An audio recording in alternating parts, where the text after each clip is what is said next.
பிச்சை போடுவது போன்று யாழ்ப்பாணத்துக்கு ஒரு 100 மில்லியனை ஒதுக்கி இருக்கிறீர்கள், பரவாயில்லை. பிழையாக போட்ட 3 வாக்குகளால் இன்றைக்கு ஒரு பேப்பர் கூட வாசிக்க தெரியாத எம்பி மேரத்தான் கொடுத்திருக்கிறார்கள் எங்களுடைய தமிழ் மண். இந்த வடக்கு மாகாணத்துக்கு பிச்சை போட்டிருக்கேன், பிச்சையிலும் பிச்சை எடுப்பானாம் ஆண்டி பிச்சை, அதுக்கு பிறகு போடுவானாம் ஒரு பிச்சை. இது ஒரு கேவலமான சிலையா? எங்களுக்கு இது சரியான மனவருத்தம்.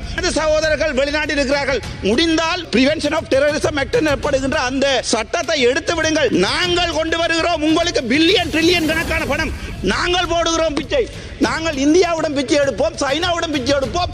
5000 மில்லியன் ஒதுக்கி இருக்கிறீர்கள். இந்த புத்தகம் அவ்வளவற்றையும் வீடு கொண்டு சென்று வடிவாக படித்திருக்கிறேன். எங்கள் வீடுகளை இடித்து எங்கள் காணிகளை பிடித்து எங்களில் 45,000 பேரை கொலை செய்து விட்டு நீங்கள் எங்களுக்கு போடும் பிச்சை, சுகாதாரத்துறையிலாவது எங்களுக்கு ஏதாவது பிச்சை போட்டிருக்கிறீர்களா என்று அந்த பிச்சை நன்றி. அந்த பிச்சைக்கு கரு ராமநாதன் அர்ஜுனா மந்திரித்துமா ஒபத்துமாட்ட வினாடி 12ක කාලයක් ලැබෙනවා. யாழ்ப்பாணம் லைப்ரரியை பற்றி நீங்கள் கதைத்திருந்தீர்கள்.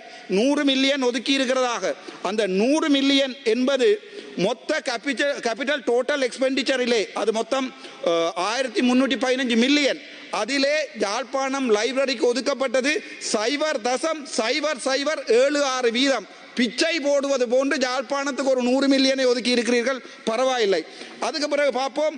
உள்ளூர் வீதிகளை, வடக்கு வீதிகளை நீங்கள் தருவதற்காக 5000 மில்லியன் ஒதுக்கி இருக்கிறீர்கள். இந்த புத்தகம் அவ்வளவற்றையும் வீடு கொண்டு சென்று வடிவாக படித்திருக்கிறேன்.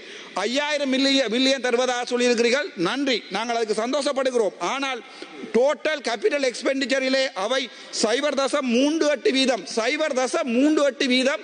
அது ஒரு பிச்சை, தமிழனுக்கு போட்ட பிச்சை. ஏனென்றால் உங்களுக்கே தெரியும், உள்ளூராட்சி சபை தேர்தல் வரை இருக்கிறது, அது தவிர மாகாண சபை தேர்தல் இருக்கிறது. ஆகவே பட்ஜெட்டிலே எதிர்கட்சியை குத்துவதற்காக நீங்கள் எங்களுடைய லைப்ரரியை பாவித்திருக்கிறீர்களே தவிர நீங்கள் எங்களுக்கு தந்தது 0.0076%. சரி, அதையும் வேண்டாம். வடக்கு கிழக்கிலே இதுவரைக்கும் 35 ஆண்டுகள் பெரும் போர் நடந்தது. அந்த போரால் நான் உட்பட எனது சமூகம் கட்டிய வீட்டை கூட இழந்து விட்டு சென்றோம். ஆனால் வடக்கு கிழக்குக்காக நீங்கள் தந்தது 1500 மில்லியன். அது மொத்தம் உங்களுடைய கேபிட்டல் எக்ஸ்பெண்டிச்சரிலே 0.01%.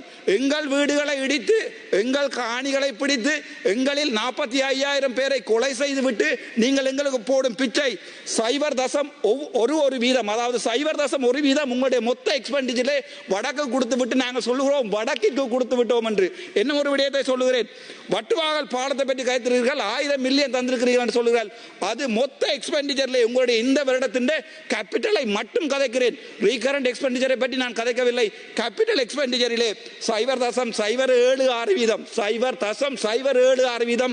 அந்த பிச்சை நன்றி. அந்த பிச்சைக்கு